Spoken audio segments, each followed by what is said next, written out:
Hello children. आज हम अपनी पाठ्य पुस्तक संचयन में उद्धृत स्मृति नामक पाठ को पढ़ने वाले हैं। इस पाठ के रचनाकार हैं लेखक श्रीराम शर्मा जी। प्रस्तुत पाठ द्वारा लेखक ने अपनी बाल्यकाल की एक घटना का वर्णन किया है और इसलिए इसे कहा जाएगा कि ये आत्मकथा शैली में लिखा गया है, क्योंकि जब हम अपने बारे में कोई कहानी किसी को सुनाते हैं, अपने साथ घटी हुई कोई घटना बताते हैं, तो उसे कहा जाता है कि आत्मकथा शैली में लिखा जाना। तो इन्होंने इसे आत्मकथा शैली में लिखा है। बाल मनोविज्ञान पर आधारित है और बाल सुलभ शरारतों का वर्णन है। बाल मनोविज्ञान पर आधारित है अर्थात बच्चों का मस्तिष्क किस प्रकार से काम करता है, वो एक जैसा सोचते हैं, क्या करते हैं, कैसे उन्हें खेलना पसंद होता है, उन बातों पर आधारित है। या उनकी कुछ शरारतें होती हैं जो सभी बच्चों में एक समान होती हैं, उन बातों का वर्णन किया है। साथ ही साथ इन्होंने इस पाठ में ये भी बताया है कि बच्चे शरारती होते हैं, बचपन में बिना सोचे समझे अनेक काम कर जाते हैं। प्रस्तुत पाठ में लेखक ने कहा कि सन 1908 का दिसंबर का अंत रहा होगा या फिर जनवरी की शुरुआत रही होगी, जनवरी का आरंभ रहा होगा। लेखक अपने साथियों के साथ, मतलब उस समय बहुत कड़ाके की ठंडी पड़ रही थी और लेखक अपने साथियों के साथ शाम के समय बेर तोड़कर खा रहे थे। अब ठंड में बेर तोड़कर खा रहे थे, उसी समय उनके पास एक आदमी आया। उसने कहा कि तुम्हें तुम्हारे भाई ने बुलाया है। लेखक ने जैसे सुना कि उनके भाई उन्हें बुला रहे हैं तो इन्हें तो बड़ा डर लगने लगा। इन्हें लगा कि एक ठंडी के समय में मैं बेर तोड़कर शाम को खा रहा हूँ या फिर खेल रहा हूँ, इस वजह से लगता है भाई साहब से आज मार पड़ने वाली है। तो वो बहुत डरते डरते घर जा रहे थे कि आज तो मार पड़ने ही वाली है। लेकिन जब घर पहुंचे तो देखा कि इनके जो बड़े भाई साहब थे वो तो पत्र लिख रहे थे। तो इन्हें लगा कि चलो, जो मन में मैं सोच रहा था कि लगता है आज खूब बड़ा वाला दंड मिलने वाला है, मतलब कोई बड़े अपराध का दंड मिलने वाला है, ऐसा कुछ नहीं होने वाला, भैया तो पत्र लिख रहे हैं। तो इन्हें जब ये घर पहुंचे तो इन्हें इनके भैया ने कहा कि ऐसा है कि ये पत्र बड़ा ज़रूरी है, इसे जाकर ले जाकर डाक खाने में डालाओ। अब ये और इनके छोटे भाई निकल पड़े। उसी समय माँ ने कहा कि भाई ठंडी का दिन है तो एक काम करो, ये भुने हुए चने ले जाओ और अपना जहाँ भी ज़रूरत लगेगी खा लेना। अब दोनों भाई ने, कड़ाके की सर्दी थी तो क्या किया कि ठंड से बचने के लिए कानों में धोती को बांध लिया जिससे हवा कानों में ना जाए, और चल पड़े रास्ते में। अब इतनी ठंड थी उस समय कि इन्हें कपकपी लग रही थी। फिर धोती बांध कर ये आगे चल पड़े। अब जब इनके हाथ में पत्र था, इन्होंने देखा कि भाई कुर्ते में तो जेब ही नहीं है। अब पत्र को रखा कहाँ जाए। इन्होंने सोचा कि हाथ में रहेगा तो पत्र कहीं गिर जाए तो फिर बड़ी मुश्किल हो जाएगी। पत्र के बारे में सोच रहे थे। तो इन्होंने क्या किया, लेखक ने कि सोचा कि चिट्ठियाँ सुरक्षित रहें, इसके कारण इन्होंने टोपी में अपने पत्र को रख दिया। मतलब अपनी टोपी को उतारा और उसी में पत्र को रख दिया कि अब ये चिट्ठियाँ जो हैं वो सुरक्षित रहेंगी। ये सोचकर ये खुशी मन से आगे चल पड़े। लेखक और उनके भाई, जो उनका छोटा भाई था, वो दोनों डंडा लेकर निकल पड़े। अपना अपना डंडा उनको ऐसा लगा कि हाथ में लेना ज़रूरी है। उस समय राइफल की उतनी उपयोगिता नहीं मानी जाती थी जितना कि बबूल के डंडे की। मतलब लेखक को अपने डंडे से ज़्यादा मोह था। वो बताते हैं कि जो उनका डंडा था वो कई सांपों के लिए नारायण वाहन बन चुका था। नारायण वाहन कौन है? गरुड़। तो जो सांपों को भक्ष चुका था, ऐसा डंडा था उनका। कई सांपों को उनको उनके धाम पहुंचा चुका था। तो इसलिए उन्हें लगा कि अपना डंडा लेकर चलेंगे तो कुछ भी रास्ते में अगर पड़ा तो ये डंडा उनका काम तमाम कर देगा। लेखक और उनका छोटा भाई बड़ी खुशी के साथ छलांगे मारते हुए आगे बढ़ रहे थे। दोनों साथ में डंडे लेकर चल रहे थे। अब रास्ते में एक कच्चा कुआं पड़ा। उस कच्चे कुएं की कहानी ये थी कि लेखक मक्खनपुर के स्कूल में पढ़ने जाते थे अपनी टोली के साथ। तो मक्खनपुर और इनके गांव के बीच में एक कुआं पड़ता था। अब वो कच्चा कुआं था। इन लोग को अचानक पता चला कि उसमें कोई सांप गिर गया है। वो कैसे गिरा, कहाँ से गिरा, मतलब क्या हुआ, वो कहानी इन्हें नहीं पता थी। उन्हें बस ये पता था, उन्हें इतना ज्ञान था कि 2 महीने पहले उन्हें पता चला कि इसमें कोई सांप गिरा है। अब लेखक और उनकी जो टोली थी, उन्हें ऐसा लगा कि थोड़ा मस्ती मजाक कर लेते हैं। बच्चे जो होते हैं वो ये नहीं समझ पाते कि आगे पीछे का सोच समझ नहीं पाते। छोटे बच्चे होते हैं, उन्हें इस बात का ज्ञान नहीं होता कि इससे कोई तकलीफ भी आ सकती है। तो लेखक और उनके साथी रोज उस कुएं में मिट्टी का ढेला डालते और सांप की फुफकार सुनते। उन्हें फुंकार सुनना बड़ा अच्छा लगता। उनकी दिनचर्या में शामिल हो गया था कि विद्यालय आते जाते दोनों समय मिट्टी का ढेला मारना ही है, फेंकना ही है कुएं में। अब उसी समय लेखक को ऐसा हुआ कि ये घटना याद आई। फिर उन्होंने सोचा कि चलो आज भी ढेला मार लेता हूँ और थोड़े मज़े आ जाएंगे, फिर आगे बढ़ जाएंगे चिट्ठी लेकर। लेकिन लेखक वही जो उनका रोज़ का काम था उन्होंने वही शुरू किया। एक हाथ से मिट्टी का ढेला उठाया और दूसरे हाथ से अपनी टोपी को हवा में उछाला और क्या किया, ढेला मारने चले गए कुएं में। लेकिन गलती क्या हो गई कि उन्होंने चिट्ठियों को अपनी टोपी में रखा था। अब जैसे ही टोपी को उन्होंने हवा में उछाला, सारी चिट्ठियां आकर, जो उनके हाथ में चिट्ठियां थी वो जाके कुएं में गिर गई। अब तो लेखक को ऐसा लगा कि अब क्या किया जाए, उसे पकड़ने के लिए झपट्टा मारने भी दौड़ पड़े। लेकिन ऐसा हो जाता कि कहीं वही कुएं में ना गिर जाए, तो फिर आधे में उन्हें वापस आना पड़ा। मतलब बहुत तेज़ी से वो झपट्टा मारने गए, पकड़ने गए चिट्ठियों को। लेकिन अब पछताए होत क्या, जब चिड़िया चुग गई खेत और सारी चिट्ठियां कहाँ चली गई, कुएं में चली गई। अब इस घटना के बाद लेखक उनका छोटा भाई कुएं के पास रोने लगे। लेखक तो चलो डबडबाई आंखों से रो रहे थे, लेकिन उनका छोटा भाई खूब दहाड़े मारकर रो रहा था। उसे तो इतना ज़्यादा डर लग रहा था कि वो डर के मारे रोए जा रहा था, रोए जा रहा था। डर तो लेखक को भी बहुत लग रहा था। उन्हें लगा कि अगर घर पे गया तो बड़े भाई तो बहुत धुनने वाले हैं, आज तो खूब पिटाई होने वाली है। और उस समय उनको याद आती अपनी माँ की, कि शायद माँ ऐसा बोल दे गोद में लेके कि बेटा कोई बात नहीं, गलती हो गई तुमसे। तो लेखक और उनके छोटे भाई को उस समय ज़्यादा डर मार खाने का था। ये उन्हें ज्ञात नहीं था कि उन्होंने गलती बड़ी की है कि छोटी की है। लेकिन जब बचपन में छोटे बच्चे होते हैं, उन्हें यही समझ में आता है कि हमें कितनी मार पड़ने वाली है। वो उसी से अपने दुख का अंदाज़ा लगाते हैं, इस बात से नहीं कि हमने गलती क्या की है। इस बात से आप भी अवगत होंगे। तो वही यहाँ भी हो रहा था। अब लेखक समझ नहीं पा रहे थे क्या करूँ, घर जाऊँगा मार पड़ेगी, आगे बढ़ नहीं सकता, चिट्ठियाँ हाथों में है नहीं। अब इसी उधेड़ बुन में लगे हुए थे।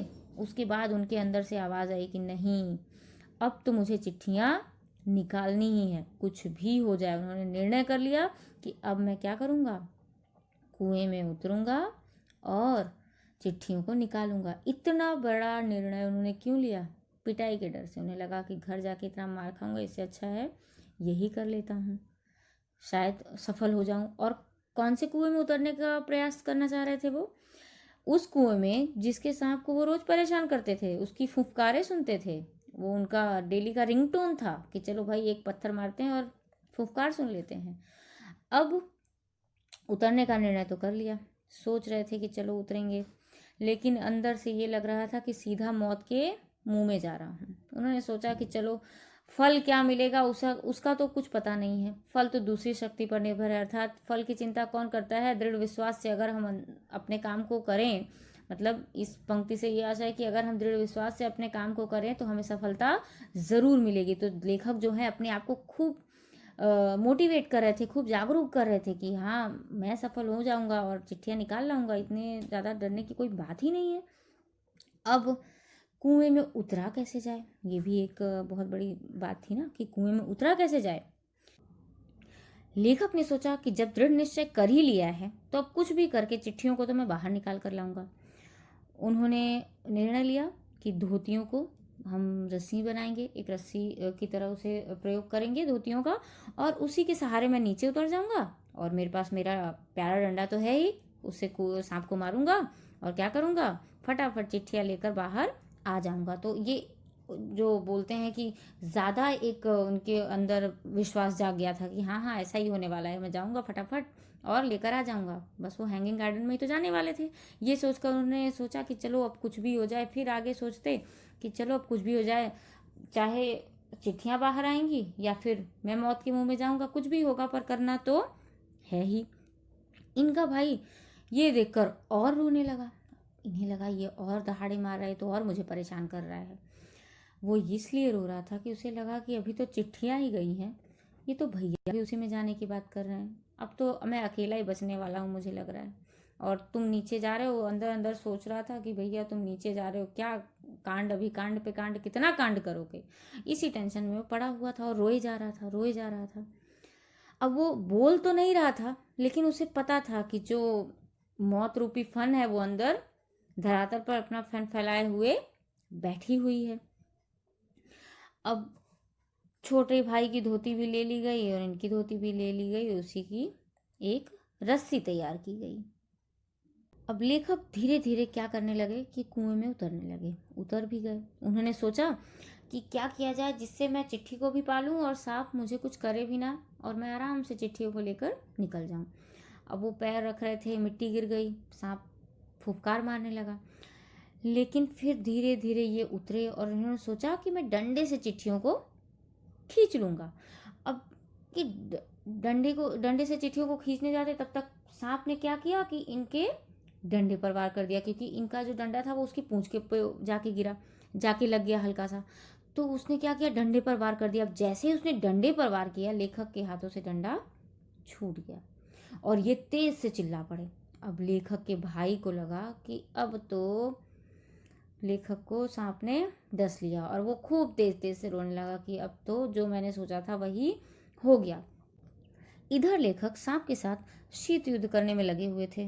वो डंडा जो छूट गया था उनके हाथ से, दोनों धीरे से उठाया। फिर जब वापस चिपकाने के लिए सोचने लगे या डंडे से दूसरी तरफ पार करने का सोचते, तो जो सांप था वो फुफकार मार मार के डंडे पर खूब प्रहार करता। अब लेखक के हाथ से इस बार तो डंडा नहीं छूटा, लेकिन वो सोच रहे थे कि किया क्या जाए, कैसे चिट्ठियों को लिया जाए। अब सांप बार बार जो है वो डंडे पर वार करता है। इन्होंने क्या किया कि डंडे को अपनी तरफ लेने का प्रयास करने लगे। अब जैसे ही वो जा रहे थे डंडे को लेने, इनका हाथ जो है वो सांप की पूंछ पर पड़ गया। इन्होंने कहा कि सांप की पूंछ तो बहुत मतलब ठंडी थी, और इन्हें ऐसा लगा जैसे मैं मौत के मुंह में ही जा रहा हूँ। अगर सांप दूसरा वार करता तो ये बच नहीं पाते। लेकिन फिर इन्होंने सांप का ध्यान भटकाया और डंडे को अपनी तरफ ले लिया। डंडे को लिया, उसके बाद इन्होंने उपाय सोचा कि मैं कैसे भी करके जब डंडे को लेने गए तो सांप का ध्यान भटका, तो उस जगह से वो दूसरी जगह हो गया। मतलब डंडा और सांप एक दूसरे की जगह को अदला बदली उनकी जगह हो गई। अब लेखक ने तुरंत क्या किया, चिट्ठियों को उठाया और धोती में बांध लिया, क्योंकि चिट्ठियाँ जो थी वो बहुत महत्वपूर्ण थी। अब बचा इनका डंडा, जो भी इनको बहुत प्यारा था। तो उसका जो सांप था उसका ध्यान बटाने के लिए इधर उधर उन्होंने मिट्टियाँ फेंकी और उसके बाद किसी तरह से इन्होंने अपने डंडे को खींच लिया। अब अगर बीच में डंडा नहीं होता तो सांप ने उस समय भी वार किया था और वो इनके पैर में उसका वार गड़ जाता, लेकिन डंडा था जिसने इनको बचा लिया था। उस डंडे पर सांप ने अनेकों बार वार किए थे। अब ये धीरे धीरे आराम से ऊपर चढ़ गए, मतलब बहुत बड़ा महान काम करके ये ऊपर चढ़ गए। कभी भी लेकिन बच्चों को एक बात समझनी चाहिए कि अपने को डर की वजह से इतनी बड़ी कठिनाई में नहीं डालना चाहिए। आज तो लेखक बच गए, लेकिन अगर कुछ हो जाता तो फिर क्या होता। इन्हें उस बात को जाकर अपने घर वालों को बोल देना चाहिए था, जो कि उन्होंने नहीं बोला और कुएं में नहीं, मौत के कुएं में चले गए।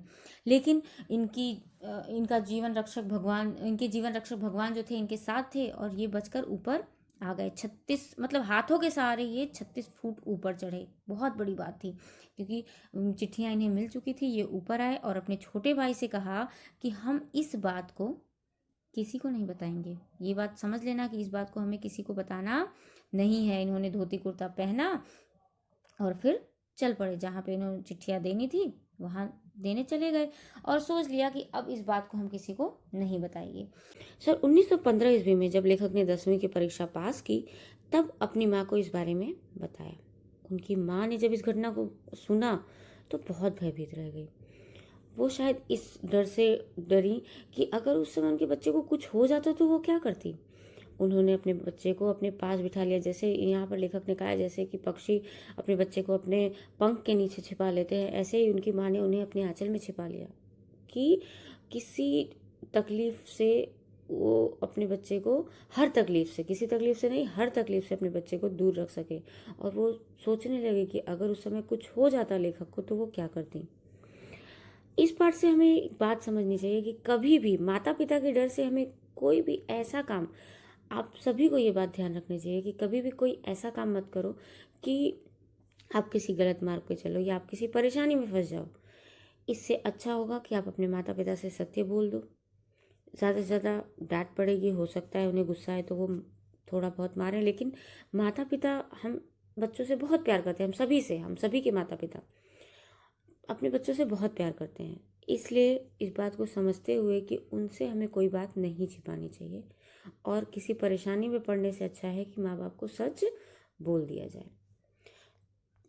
अब बात करते हैं आज के गृह कार्य की।